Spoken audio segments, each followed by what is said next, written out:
Hey guys, it's Najam. So I've been on a journey to find the perfect camera for me that I like, that I can use wherever I want. Now I want a really small camera that fits in my pocket and that does everything. And that's obviously a really hard camera to come by because they're gonna have to be really small, really light, and they'll need to have a lens that's not also versatile, but it's also going to have to be very good quality. In this video, I'm going to show you the TZ100. So this, in my opinion, is kind of like a pocket G9. This is like the Panasonic G9, but it fits in the pocket, and I've been using this for months, and it's an amazing camera. And I just want to show you it. There are other videos that's gonna go over the specs and everything, and I want to just talk about the image quality, and I'll show you a lot of the images that I've taken. I've had this with me in my pocket for all that time. I've used it every now and then, and whenever I needed it, I went abroad, I also used it there, and it's been really good. So this has a viewfinder, an EVF, an electronic viewfinder. There you go. It's not the best. It's not the most amazing. It's very similar to the one on the Panasonic GM5, but it's a nice viewfinder. I've been using it quite a bit to get images lined up and composed. You also have a built-in flash, which is very nice. I've not really used it, and you can do the auto display on and off. It has 3 custom modes. There are soft buttons, not actual physical modes. And this is a very nice display. It's a very high quality display. Panasonic cameras tend to have really nice displays. Now it doesn't tilt or anything. It's just stuck like this. But that's not a major drawback. You got really nice buttons. The texture on it is very slippy. It's very nice, but it's made of solid materials. The build quality is very nice on this camera. But as you might have noticed, on the front you've also got the same material. There's no grip on this, and I'll talk about the grip in just a second.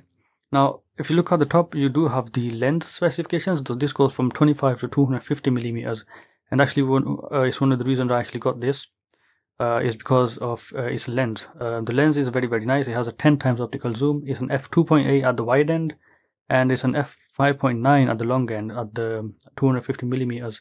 It also has a 1-inch sensor, and it's a 20 megapixel 1-inch sensor, which has really nice image quality. Now I just want to mention one thing. If you go on to the autofocus, you have 2 options: manual autofocus macro as well as normal autofocus. Now this is going to actually change the way the lens focuses. So if you use macro, it will focus quite a bit closer, and you can get really close-up shots. I haven't been doing macro with this. It's not a macro lens like a 1-to-1 macro, but it gets really close. But you will want to use a macro autofocusing mode. And also the other thing is the autofocus performance works better in autofocus mode, not macro, because if it's on macro, it's going to be hunting and doing other weird things when you're trying to use the other normal camera. Now it also has video options, and the video is quite impressive. The only difference is, again, like I said, it's like a pocket Panasonic G9. It does do Ultra HD at 24 FPS. This lens, unfortunately, on the camera doesn't focus too close. I have recorded YouTube videos with this camera, and it focuses really close. I can hold up my product shots or whatever. I can get really close up, and it focuses almost like a macro lens. It focuses really close in video as well, so that's very impressive. Menu is like a Panasonic G9 again, and it's got loads of different options. You do have silent mode. It does have a mechanical shutter as well, but I've been using the electronic shutter. The battery life on this camera is also actually really nice. It uses proper sized Panasonic camera batteries, so you would find these in the Panasonic GX7 or the GX9. They might be a little bit different, but they're about the same size, so it's a really good battery life out of this camera. I'm quite impressed with that. Okay, before we get on to the image quality, I want to show you the images. I want to talk about positives and the negatives for this.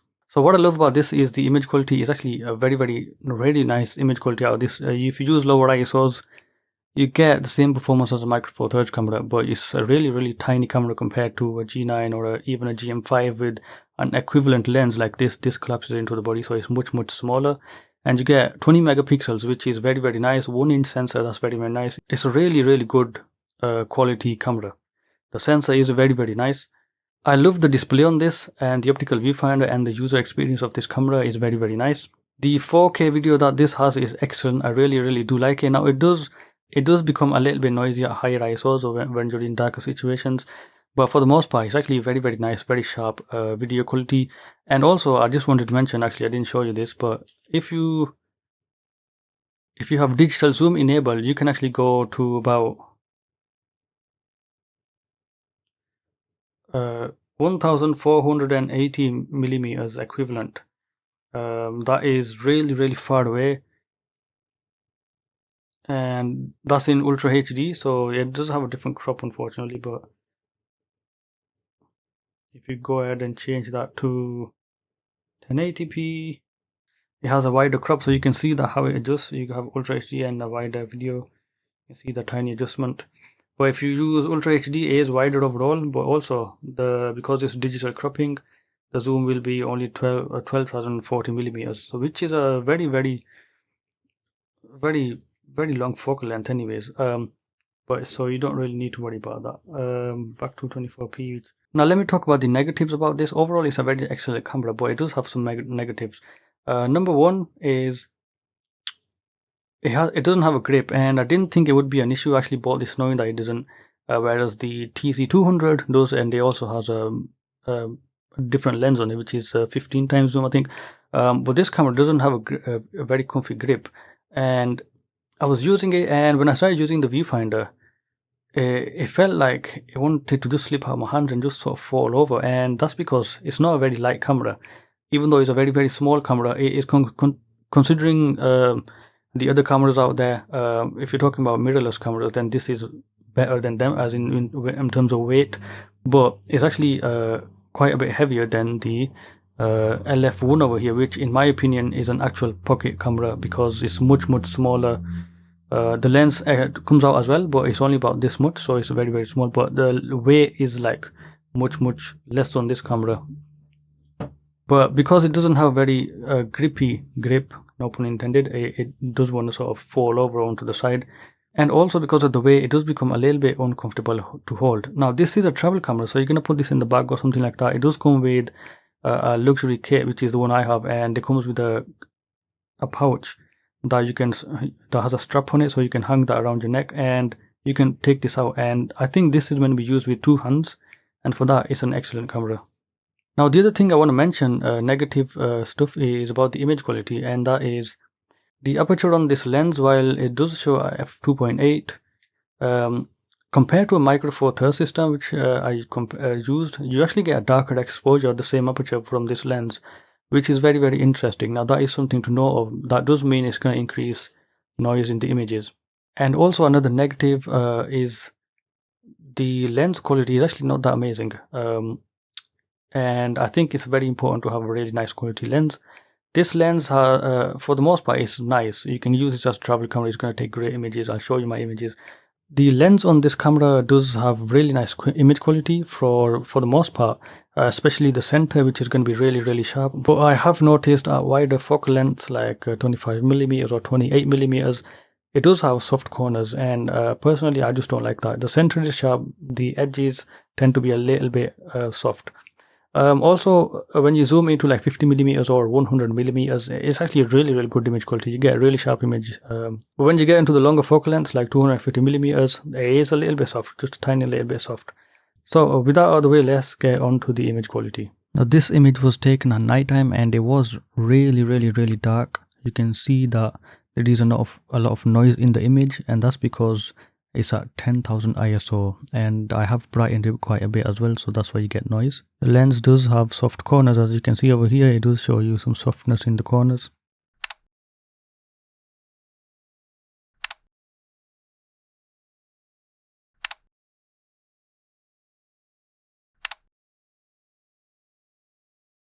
Now let's talk about the ISO invariance, which in my opinion is not good on this camera.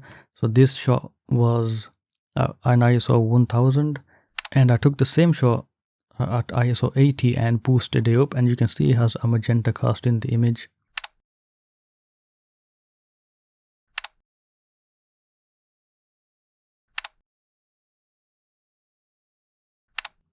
Now I was taking some detailed shots at home, and this is what I managed to get.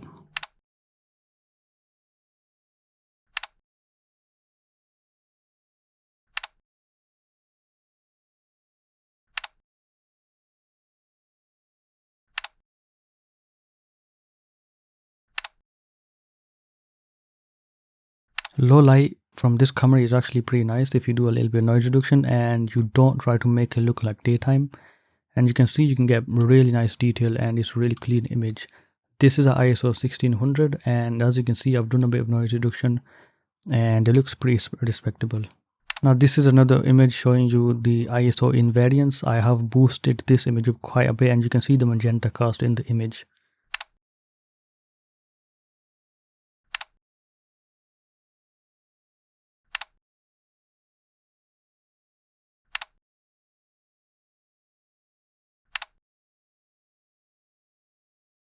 Most of these images taken in daytime have been shot at ISO 80, which is an extended ISO. And if you look in the sky, there is blown out highlights in the sky. So I found compared to a Micro Four Thirds camera, this does have a limited dynamic range.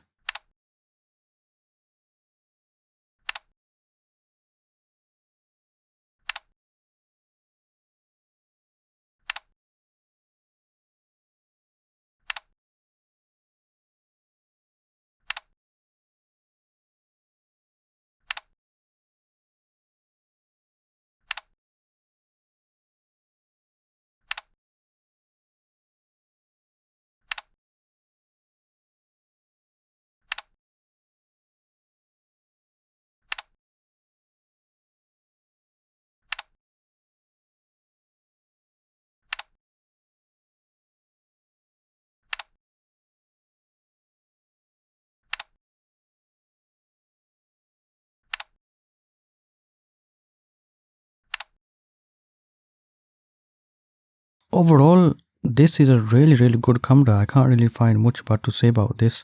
I've been using it and I haven't had anything to complain about. So if you guys have any questions, ask me in the comment section below. Thank you guys for watching and I'll see you guys in another video.